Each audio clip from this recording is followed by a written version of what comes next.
It's crunch time. Election day is coming up November 8th, not that far away.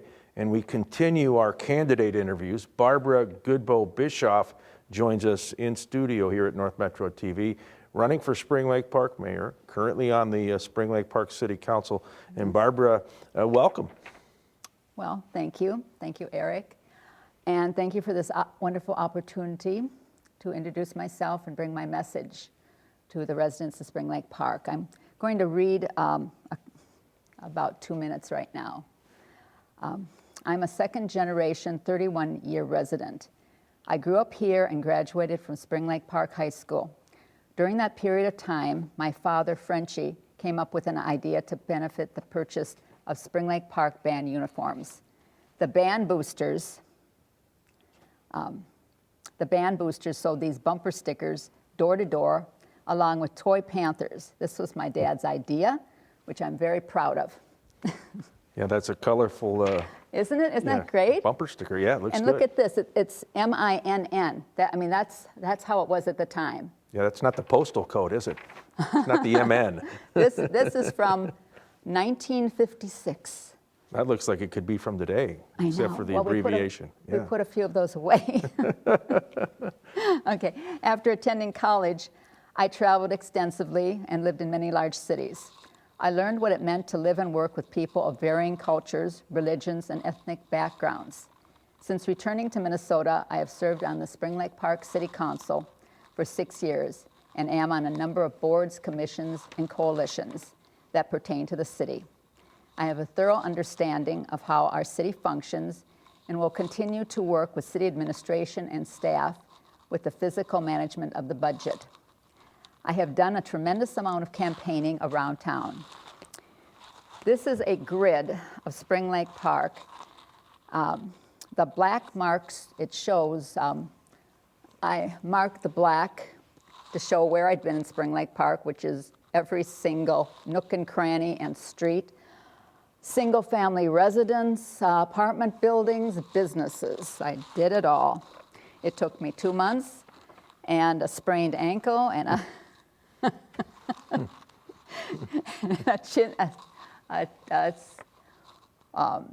splint in my shin, but I did it all. I saw a post on the internet that littering with campaign signs and pamphlets within my city should not be done. And this is what I put around. Shame on me. I would like to mention that with every single sign, I needed to talk to the homeowner or business and have them agree that I was the best possible candidate for mayor. It certainly would have been much easier putting out my message on Facebook, but campaigning door to door made me acutely aware of the problems within the city.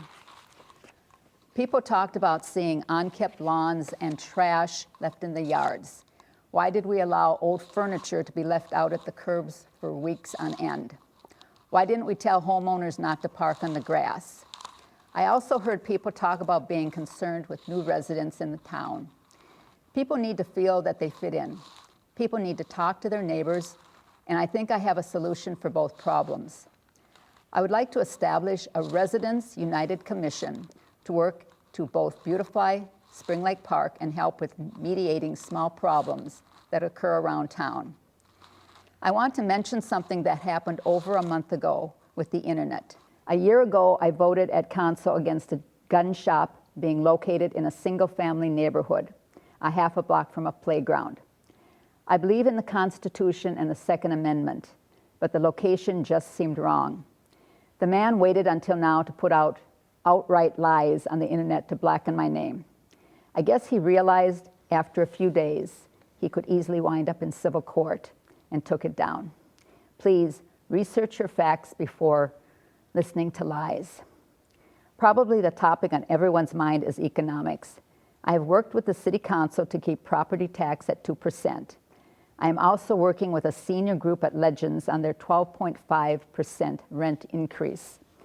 This is a bedroom community with over 20% of the land mass being nonprofit. Schools and churches help to perpetuate a community, but not contribute to lowering property tax. There are 2 areas of the city that are commercial.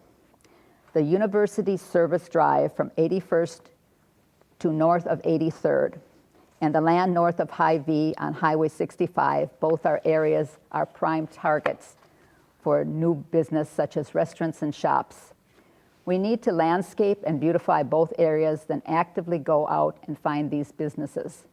There are also areas in the city that are industrial.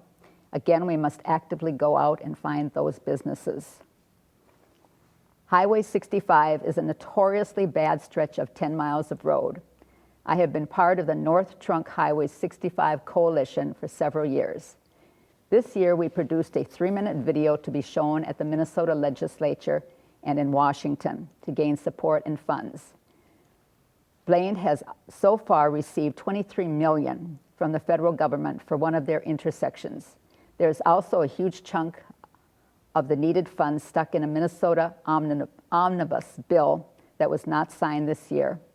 Just this past week, staff from both Senator Tina Smith and House Representative Tom Emmer met in Blaine to discuss more federal funds needed for this project. Thank you for letting me read that.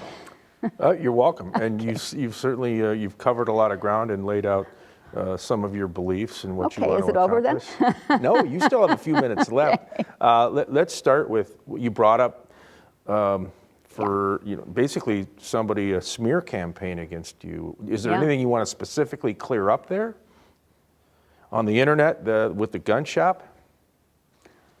Well, I voted against it at council. It was a half a block from a playground, a block from a church. I didn't feel it was right to be, and this is single family homes. There are no businesses around that area, and I voted against it. And the man decided to wait until now to put outright lies out on next door neighborhood. And it hurts. It hurts a lot. Yeah, I can imagine. Yeah. You want to get into what he said and clear it up, or do you want to? No, I think that's enough. Okay. Just there.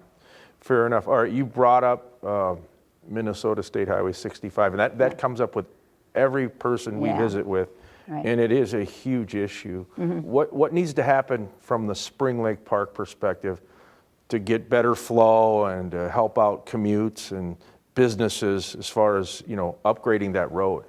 Well, they did the Pell study on both 47 and 65 in the last couple of years, and it's basically centering on the Blaine area, although the North Trunk Highway goes from Spring Lake Park up through into East Bethel. I would think that they even should put some money down further into Fridley around Moore Lake. Personally, I think that another lane in each direction should be added, but that is not under consideration. They looked at it, but decided that overpasses and roundabouts and service roads and everything else could be added. But again, we do not have the funding yet. It is stuck in a bill that never went through, so. Hy-Vee, that was certainly a great catch. It's wonderful. For Spring Lake Park. It's done a lot from branding the city and business. A lot of how do you jobs. add to businesses coming in? Do you want to have a mix of corporate superpowers like Hy-Vee and then smaller businesses? How do you want to see that play out? Well, I don't think we really need any more big box stores because, well, I've noticed like as close as Blaine, they have a couple big box stores over there that are just sitting empty. I would like to get some restaurants, really good restaurants in town, a few shops. I would like to beautify certain areas where we do have a flow, a commercial flow, and that will help bring in the businesses. We really need to actively go out and look for them. I don't think we have really done much of that. Sure. But we do have Well, unfortunately, a couple months ago, we were going to be getting a car wash, Mr. Car Wash, and this was a great opportunity. I loved the idea, and it was going to be going in across the road from Hy-Vee. There were two businesses there that were not doing well, and the owners were thrilled to get the chance to sell them, and everything was going well, and then it just kind of went away, and now it's in Blaine, and it was a fabulous opportunity, but doggone, a few words were said, and it went to Blaine. Didn't happen. So, yeah, yeah. Well, you are on the record as saying you would like to develop a new commission to oversee problems in the city. Can you expound on that? Yeah, we do not have anything like that.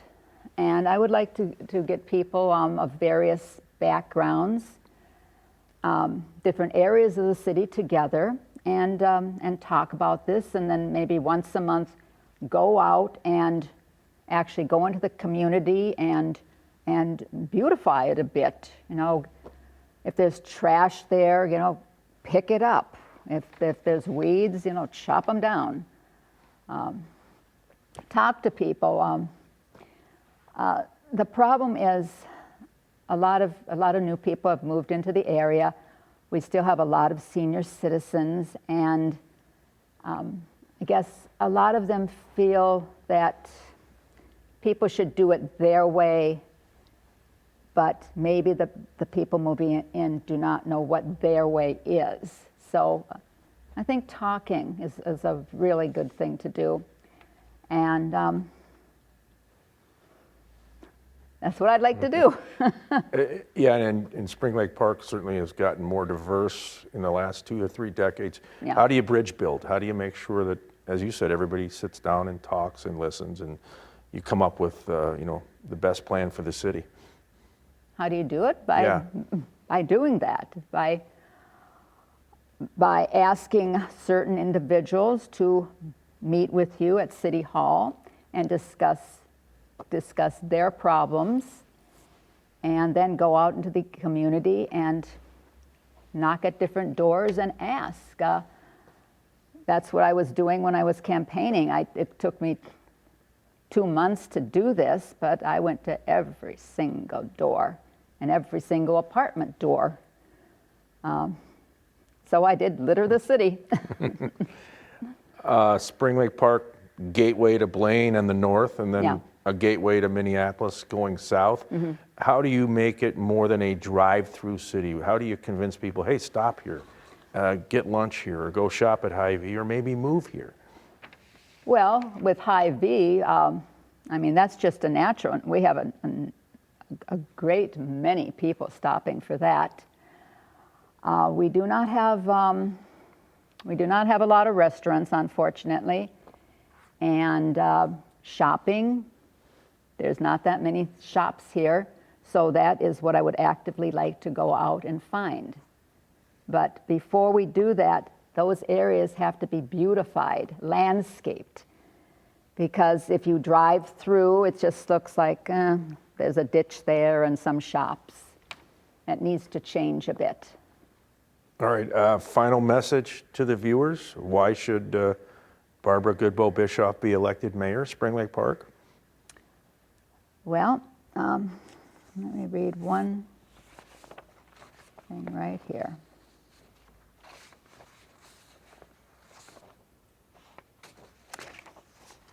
Okay. As your mayor, I will not stand for any bigotry, either racial, religious, cultural, or sexual. I will not stand for it in Spring Lake Park. All right. Thank you. Good message. We wish you well as the election gets closer. Thank you. Thank you. Thank you so She's much. Barbara Goodboe Bisschoff, running for Spring Lake Park mayor. This is Local Decision 2022.